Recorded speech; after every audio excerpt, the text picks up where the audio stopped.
नमस्कार प्यारे बच्चों। यूट्यूब चैनल सबल एजुकेशन में आपका बहुत बहुत स्वागत है। आज की कक्षा में हम क्लास 12 हिस्ट्री का एक सैम्पल प्रैक्टिस पेपर सॉल्व करने जा रहे हैं। तो बच्चों, आप जानते हैं आपके पेपर में 4 पार्ट होंगे, part A, part B, part C और पार्ट डी।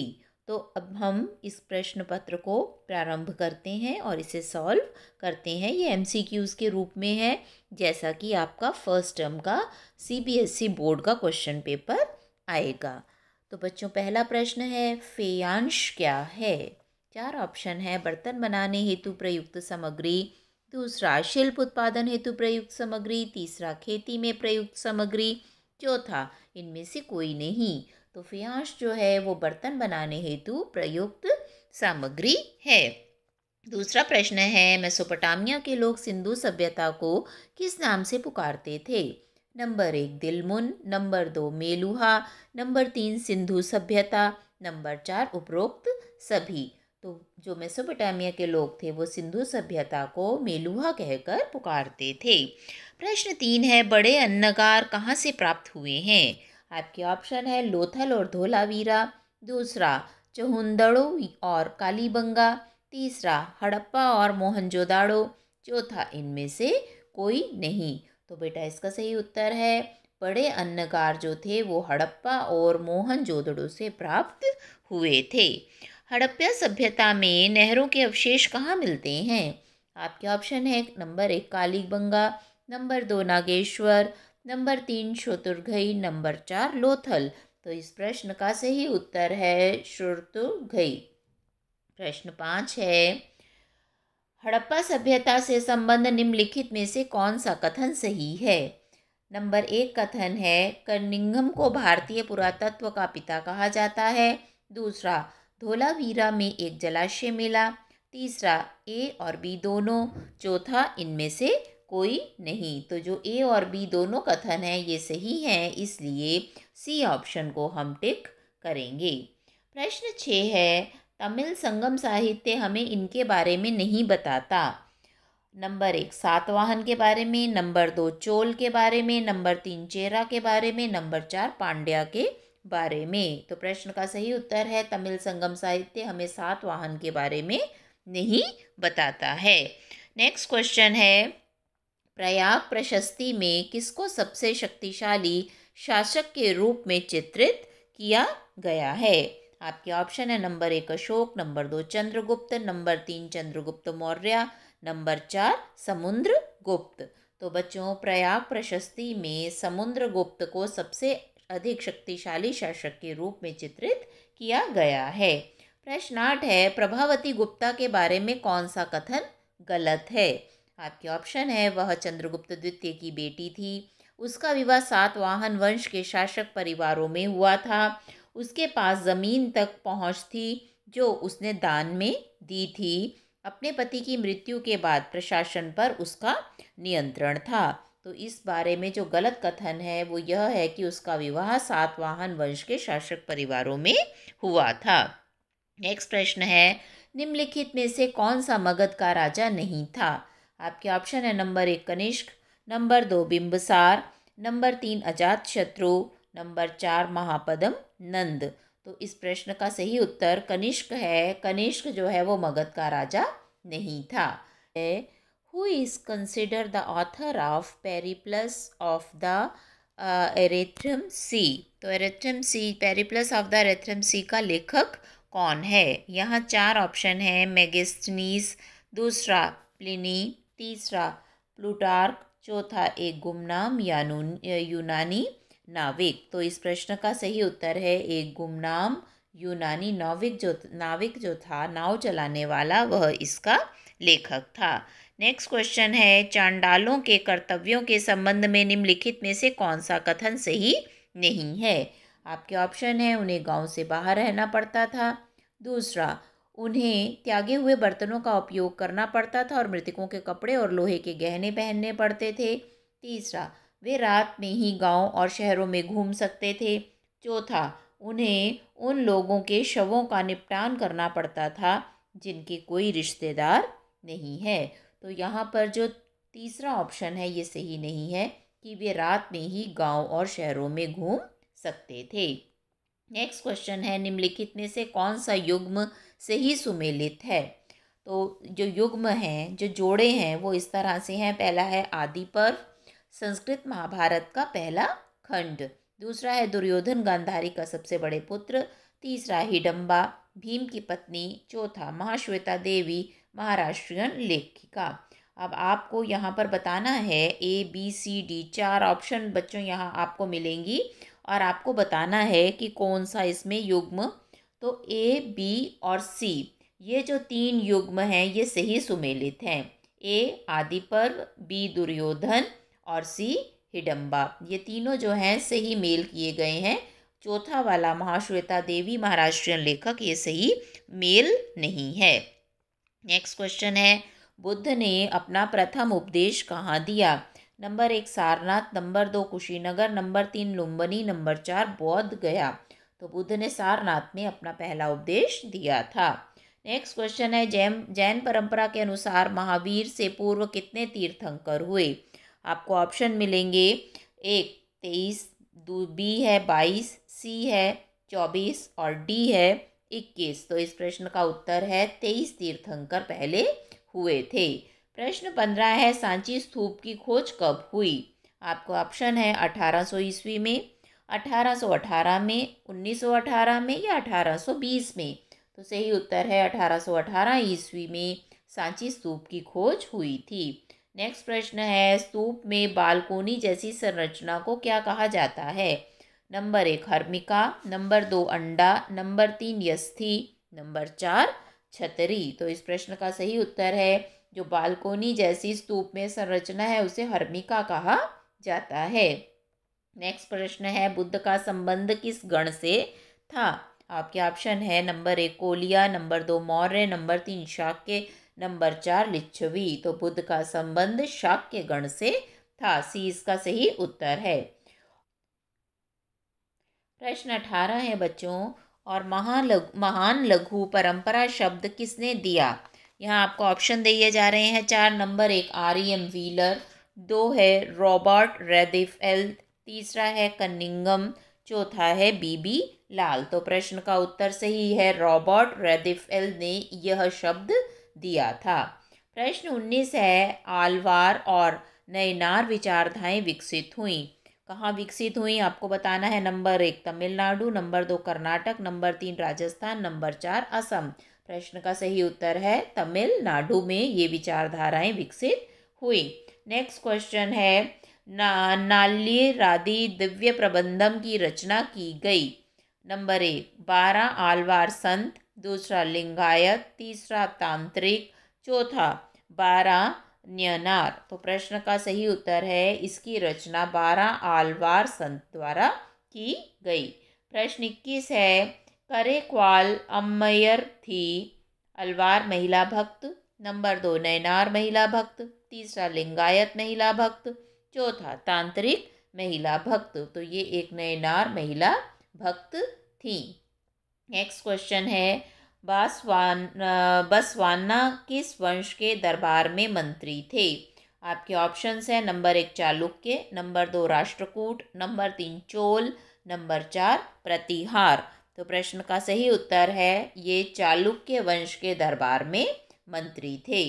नेक्स्ट क्वेश्चन है विजयनगर साम्राज्य की स्थापना कब हुई थी।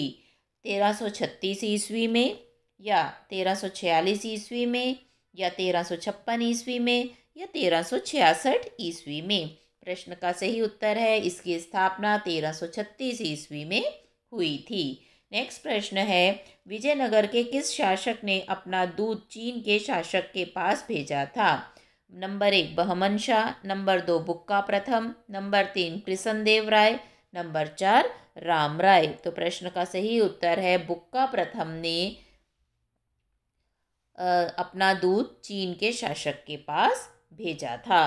तो इस तरह से बच्चों आपके पार्ट A के ये 24 प्रश्न यहाँ ख़त्म हो गए और अब आपको यहाँ से पार्ट B प्रारंभ हो रहा है। तो पार्ट B का पहला प्रश्न है हड़प्पा की बस्तियों से संबंधित निम्नलिखित कथनों पर गौर कीजिए। नंबर 1 बस्तियाँ प्राय छोटी होती थी। दूसरा, उनमें कोई बड़ी इमारत नहीं थी।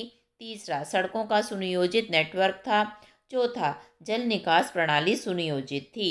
अब आपको बताना है पहला और दूसरा कथन सही है या तीसरा और चौथा सही है, या पहला तीसरा चौथा सही है, या पहला दूसरा चौथा सही है।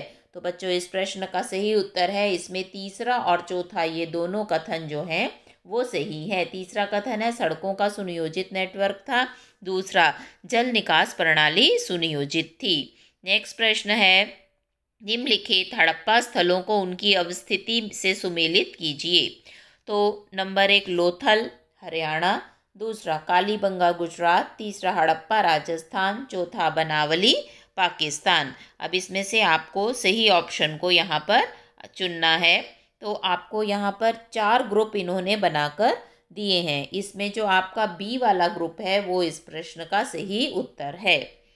नेक्स्ट क्वेश्चन है, नीचे 2 कथन क और कारण ख दिए गए हैं। यहाँ भी कथन और कारण वाला है। पहले कथन दिया हुआ फिर उसका कारण है, और आपको बताना है कि कथन और कारण एक दूसरे की सही पुष्टि करते हैं अथवा नहीं।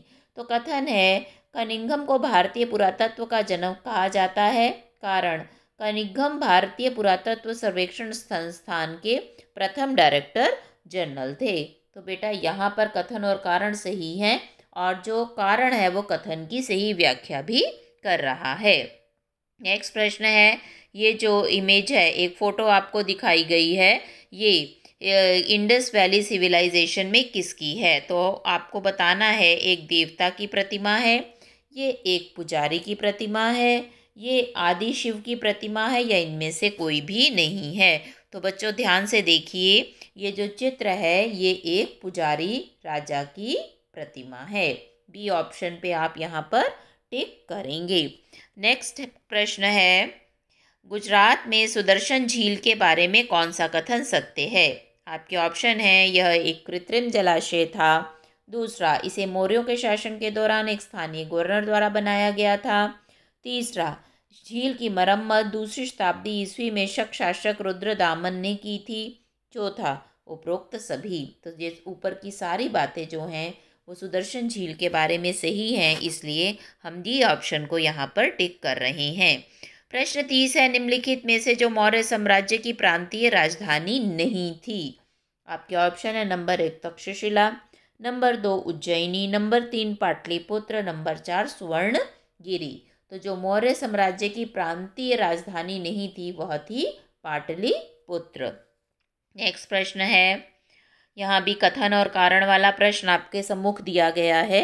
कथन है यहाँ पर, पहली शताब्दी ईस्वी से हम भारत में समृद्ध विदेशी व्यापार के प्रमाण पाते हैं। और कारण क्या है? रोमन साम्राज्य ने भारत के मसालों और वस्तुओं की अत्यधिक मांग थी।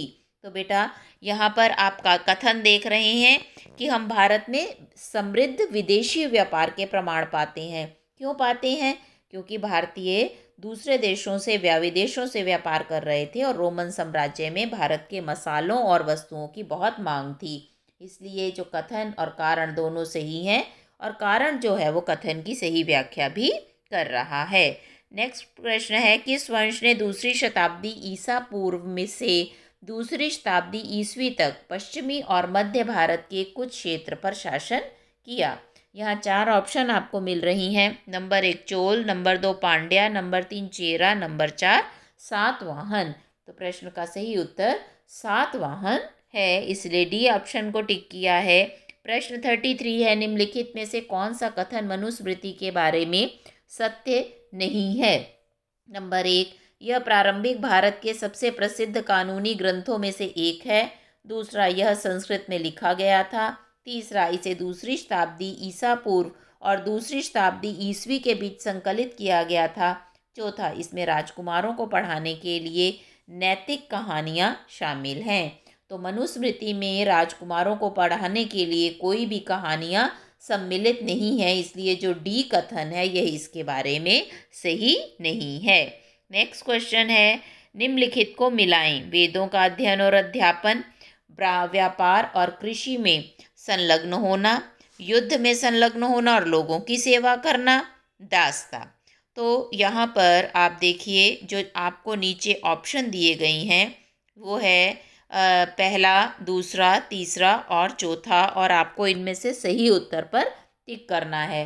तो यहाँ पर जो पहला है वह बिल्कुल सही है, पहले के साथ पहला मैच खा रहा है। दूसरे के साथ व्यापार और कृषि किसका काम था? वैश्य का। तीसरा है युद्ध में संलग्न होना, ये क्षत्रिय का कार्य था। और चौथा जो है दास था, ये शूद्र का काम था। इसलिए एक ऑप्शन यहाँ बिल्कुल सही है।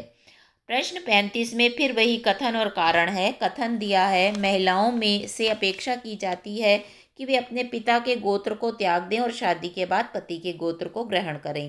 कारण, सातवाहन शासकों से विवाह करने वाली महिलाओं ने अपने पति के गोत्र नाम से प्राप्त नामों को अपनाने के बजाय अपने पिता के गोत्र को बरकरार रखा। तो बच्चों यहाँ पर कथन और कारण दोनों तो सही हैं, लेकिन जो कारण है वो कथन की सही व्याख्या नहीं कर रहा, इसलिए बी ऑप्शन को हम यहाँ पर टिक करेंगे। प्रश्न 36 है, कथन क्या है यहाँ पर? बुद्ध ने सांसारिक दुनिया की रचना का कारण दैवीय शक्ति के बजाय मानव को माना है, इसलिए बुद्ध ने राजाओं और गृहपति को दयालु और नैतिक होने की सलाह दी है। तो बच्चों इस प्रश्न में क व ख दोनों सही हैं। यहाँ पर जो दो आपको स्टेटमेंट्स दी गई हैं, ये दोनों स्टेटमेंट्स सही हैं। अगला प्रश्न है, सबसे उत्कृष्ट स्तूप था? कौन सा स्तूप सबसे उत्कृष्ट था? अमरवती, दूसरा सांची, तीसरा भोपाल, चौथा नासिक। तो बच्चों सबसे जो उत्कृष्ट स्तूप है वो अमरवती का था। नेक्स्ट क्वेश्चन है, इनको आपस में आपको मिलाना है, मैच करना है। तो यहाँ पर आपको जो ऑप्शंस हैं वो दी गई हैं, मत्ता, और उसके सामने है आत्माविहीन, करुणा, सहानुभूति, तीसरा है अनात्ता, दुख, चौथा दुक्का, दया। तो यहाँ पर आपस में मेल करना है। तो आप देखिए इसमें जो ए ऑप्शन है वो सही उत्तर है। कैसे सही उत्तर है मैं आपको समझाती हूँ। पहले का मत्ता मतलब सहानुभूति, दूसरा करुणा मतलब दया, तीसरा है आपका अनात्ता जिसका मतलब आत्माविहीन, चौथा है दुक्का जिसका अर्थ है दुख। तो इस तरह से जब आप इनको मिलाएंगे तो आपका ये ए ऑप्शन जो है वो इसका सही उत्तर बनेगा। गौतम बुद्ध का जन्म स्थान था लुम्बिनी, सारनाथ, बोधगया या कुशीनगर। तो लुम्बिनी नामक स्थान पर उनका जन्म हुआ था। अगला प्रश्न है, सुल्तान उल मशेक के नाम से जाना जाता था मोइनुद्दीन चिश्ती, निज़ामुद्दीन औलिया, अमीर खुसरो या सिजजी। तो निज़ामुद्दीन औलिया को सुल्तान उलम शेख के नाम से जाना जाता था। 20 का सही उत्तर है। प्रश्न नंबर 41 है, मुनिस अल खान नाम आत्मकथा है किसकी है? कबीर की है, खुसरो की है, मोइनुद्दीन चिश्ती की है या सुहरावर्दी की है? तो यह आत्मकथा मोइनुद्दीन चिश्ती की है। नेक्स्ट प्रश्न में कथन है और उसका कारण दिया गया है। कथन है, भगवती धर्मा वाज एस्टेब्लिश्ड बाय शंकर देवा, और रीज़न क्या है? शंकर देवा वाज तांत्रिक। अब यहाँ पर आपको बताना है कि कथन और कारण सही हैं या गलत हैं। तो बच्चों यहाँ क्या है, कथन जो है वो सही है किंतु कारण जो है वो गलत है, इसलिए आप इस ए आंसर को जो है वो टिक करेंगे। नेक्स्ट प्रश्न है, गलत विकल्प चुनिए। अब यहाँ पर है वचन, वसवन्ना, उलट बांसी, कबीर, गुरु नानक शब्द, मीराबाई, कव्वाली। तो यहाँ पर गलत कौन सा है? आप देखिए, उलट बांसी कबीर की थी, गुरु नानक के शब्द थे। समझ में आ गया ना बच्चों आपको? और तो इसलिए यहाँ पर जो घ ऑप्शन है ये जो है मीराबाई कव्वाली, ये यहाँ पर गलत है, इसको आप चुनेंगे। नेक्स्ट में मैच द फॉलोइंग है, आपको फिर सुमेलित करना है। शंकरदेव असम, कबीर उत्तर प्रदेश, मीराबाई राजस्थान, नरसिंह मेहता गुजरात। तो इसको जब आप मेल करेंगे तो ए ऑप्शन जो है शंकरदेव ये असम के, कबीर जो हैं ये उत्तर प्रदेश के थे, मीराबाई राजस्थान की थी और नरसिंह मेहता गुजरात के थे। ये बिल्कुल एक दूसरे के सामने से ही लिखे हुए हैं, इसलिए क उत्तर को यहाँ पर ए ऑप्शन को आप टिक करेंगे। नेक्स्ट प्रश्न है, अम्युक्त मर्यादा की रचना द्वारा की गई? हरिहर के द्वारा, बुक्का के द्वारा, कृष्णदेव राय के द्वारा या सदाशिव राय के द्वारा? तो ये रचना कृष्णदेव राय के द्वारा की गई थी। फिर आपको अगले प्रश्न में फिर मैच करना है। कृष्णदेव राय पुर्तगाली, हरिहर और बुक्का फारस, अब्दुल रज़ाक संगम, डोमिनिगो पेस तुलक। अब इसमें आपको यहाँ पर आगे ऑप्शन दिए हुए हैं और आपको बताना है कि इसमें से कौन सा ऑप्शन सही है। तो बच्चों, इस प्रश्न का सही उत्तर है पहला कृष्णदेव राय तुलुभ, दूसरा है हरिहर और बुक्का संगम, तीसरा है अब्दुल रज़ाक फारस और डी है डोमिनिगो पेस पुर्तगाली। तो क ऑप्शन जो है वो इसका सही उत्तर है, सही मेल है। अब आपका सेक्शन तीसरा शुरू हो गया, जिसमें आपको पैराग्राफ दिया गया है एक बाघ सदृश पति, जिसमें पांडवों की और कहानी इसमें आपको बताई गई है। हिडम्बा जिसके साथ भीम का विवाह हुआ था उसके बारे में बताया गया और इस पे आधारित जो कुछ प्रश्न हैं इनका आपको यहाँ पर आंसर देना है। तो पहला प्रश्न है, युधिष्ठिर किस शर्त पर भीम का विवाह हिडम्बा के साथ करने के लिए तैयार हुए? कि भीम दिन भर हिडम्बा के साथ रहकर रात्रि को उनके पास आ जाएंगे। दूसरा, वे हमेशा साथ रहेंगे। वे दिन रात सभी लोगों की सैर करेंगे, उपरोक्त में से कोई नहीं। तो यह शर्त थी कि भीम दिन भर हिडम्बा के साथ रहकर रात्रि को उनके पास आ जाएंगे। युधिष्ठिर ने यह शर्त रखी थी। प्रश्न नंबर 48 है, राक्षस शब्द का प्रयोग किन लोगों के लिए किया जाता है? तो आपके ऑप्शन है, जो जंगल में रहते हैं, जिनके आचार व्यवहार उन मानदंडों से भिन्न होते हैं जिनका चरित्र ब्राह्मणीय ग्रंथों में हुआ है, जो मल्लेश थे, इनमें से कोई नहीं। तो बेटे इसका सही उत्तर है, जिनके आचार व्यवहार उन मानदंडों से भिन्न थे जिनका चित्रण ब्राह्मणीय ग्रंथों में किया गया है। इस श्रोत्र के अनुसार पांडव वन में क्यों आए? नंबर 1, लाक्षागृह से बचकर, नंबर 2, जुए में हार कर, नंबर 3, द्रौपदी से विवाह करने, नंबर 4, उपरोक्त में से कोई नहीं। तो जुए में हार जाने के कारण पांडवों को वन में जाना पड़ा। अगला प्रश्न है, भीम से किसको प्रेम हो गया था?